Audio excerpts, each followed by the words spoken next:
A joyful learning. யார் மகிழ்ச்சியானவர்? ஒருமுறை ஒரு பசுமையான காட்டில் காகம், அன்னம், கிளி, மயில் போன்ற பறவைகள் அழகு பற்றிய விவாதத்தை தீர்க்க கூடின. காகம் அன்னத்தை பார்த்து, நீ எவ்வளவு அழகாக இருக்கிறாய், உனக்கு வெள்ளை இறகுகள் உள்ளன, நான் கருப்பாக இருக்கின்றேன் என்றது.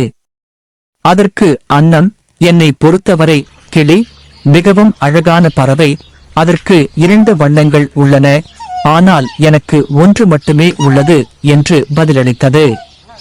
இப்போது காகம் கிளியை அணுகியது.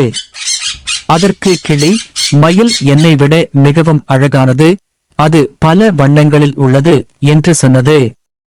காகம் தன் எண்ணத்தை மயிலிடம் தெரிவித்த போது மயில் பதிலளித்தது, என் அன்பான காகமே, நீ ஒருபோதும் கூண்டில் அடைக்கப்படாததால் இந்த உலகின் அதிர்ஷ்டமான பறவை. என் அழகின் காரணமாக நான் இந்த கூண்டில் சிக்கியுள்ளேன். ஆனால் நீ சுதந்திரமாக இருக்கின்றாய். இதை கேட்ட காகம்தான் எவ்வளவு முட்டாள்தனமாக நினைத்துள்ளோம் என்று வருத்தப்பட்டது.